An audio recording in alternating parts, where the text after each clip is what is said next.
Okay, this is what we got going on here today.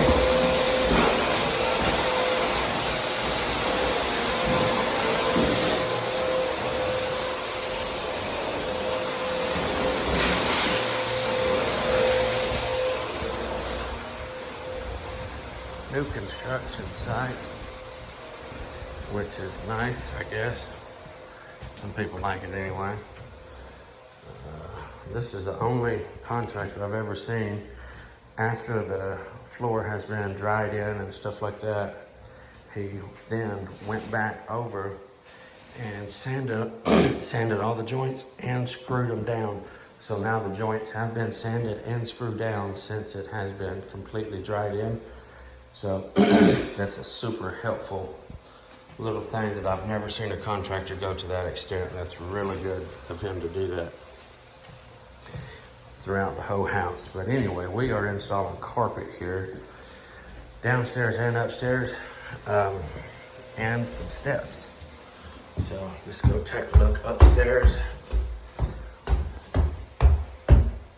The carpet downstairs is what's going to go on the steps. So I'll probably just split right here underneath the door this carpet to that carpet there. That way this is the perfect breaking point for that, because this landing obviously needs to match that down there. So this is the upstairs. It's about 26 foot by 13, just right at 13. So they told me there was a window back here on this end wall, but there is not. So I'm probably going to run my carpet this direction, side to side, and keep it from having to bring up a 26-foot piece. I'll just have a couple 13s to bring up. That's how we had it figured in his measurements anyway. So I'll have a full piece down there, a full piece here, and then a full piece here. I won't have any head seams in it. That's gonna stop all of that. If I did run it long ways, we was talking down at the store, I would have to put 3 pieces over here on this side. So there's no window on that wall, so that's good. The window will actually be going with the seam, which I'm super happy about that. I'm glad to see there was not one down there. And there'll be a seam in this closet, because this is like a 16 by 4 closet. But anyway, my back is still a little jacked up. I still can't hardly get a good breath. But anyway, that's Luke is out of town this week, so I got Isaac back helping me out this week. That way I could continue to keep the schedule. Fixing to be gone a lot from the store, so I don't want to mess any scheduling up or anything like that at this time, since I'm fixing to be gone. Golly, if the store's fixing to have 2 weeks, and then I'm going to go back for another week next month, and then actually next month, whenever I leave, I'll be gone for probably about 2 months from the store, because after a week, I'm going to start I'm going to do that wool job next week, and then after that, we're going to go out of town for about a week on vacation, and then I'll come back and work for 1 week for the carpet store. Then we're going to leave and go to Florida for the convention and the competition. Directly as soon as I get back from that, I'm going to start on a church job, which is, so from the time I take off in the end of July, the end of this month, I probably won't be back to the store for a couple months. So super important that I just get done what needs to be done without lagging the schedule or anything like that. So anyway, let's get to it. Alrighty, we are getting all ready. Yeah, that's right, we're getting all ready. We are got it tack stripped. Finally fixing to start working on some pad. We got this one room padded here. Shouldn't say fixing to, but we are working on the pad now. Getting it all cut in. This is the first time I've done work for this particular builder, and I am just super happy with everything. This is the kind of people that I want to work for here. So making everything look really pretty for the guy. And I will leave him a card, because like I said, this is the type of people that I want to do work for. So somebody that cares about their job And not just in and out, banging things in and out to get their money, but someone who actually wants to do a good job. I'm completely down with that. Love working for people like that. It's awesome. See the little extras I'm doing there. Most everything is just normal prep, but the little notches and stuff, everything we just, can't say sweep everything, but everything was vacuumed. And that room right there was swept and vacuumed because it just had a little bit of big stuff in it. But outside of that, we always do it nice and clean, but definitely got everything nice and clean. Got our strip done really nice. Again, just all the little extra details like so.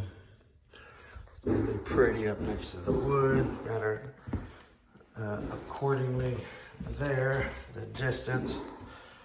Using 3 pieces at the door jambs instead of 2 or even 1 like you see quite often around here. So surely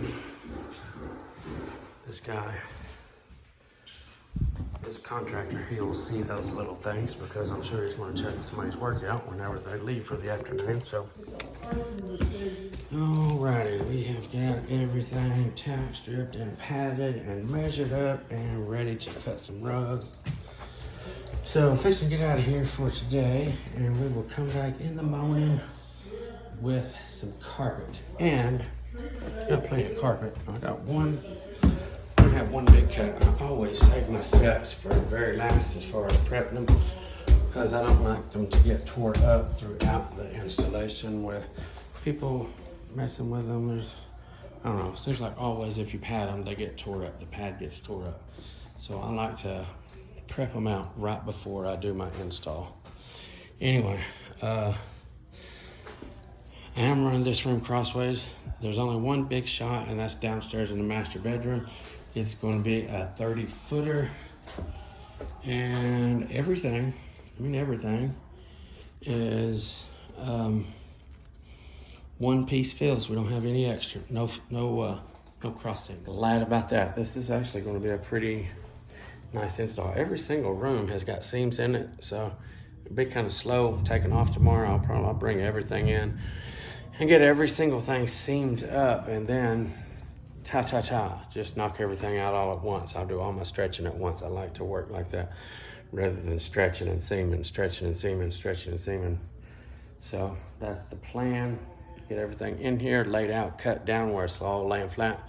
Go back around, make all my seams, go back around. Actually, by the time I get all my seams made, it's probably going to be time to leave. So I don't know, I might get something stretched in, but I say most of it will be, Wednesdays, most of it will be stretched in Friday. I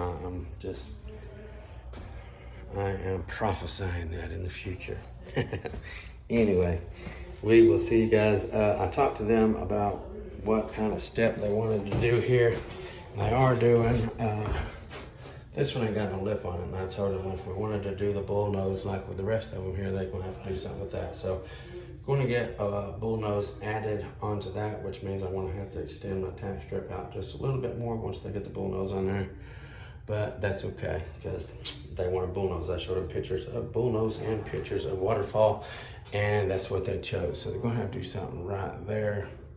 Not a big deal. We got one step down here that we're going to have to do a little bit of upholstery work on. I'll show you that real fast.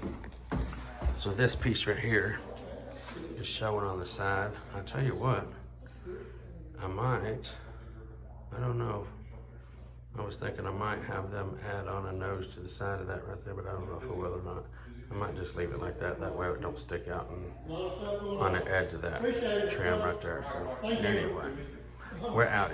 Anyway, thank you guys for tuning in to the Daily Grind. Until tomorrow, FBSB's out.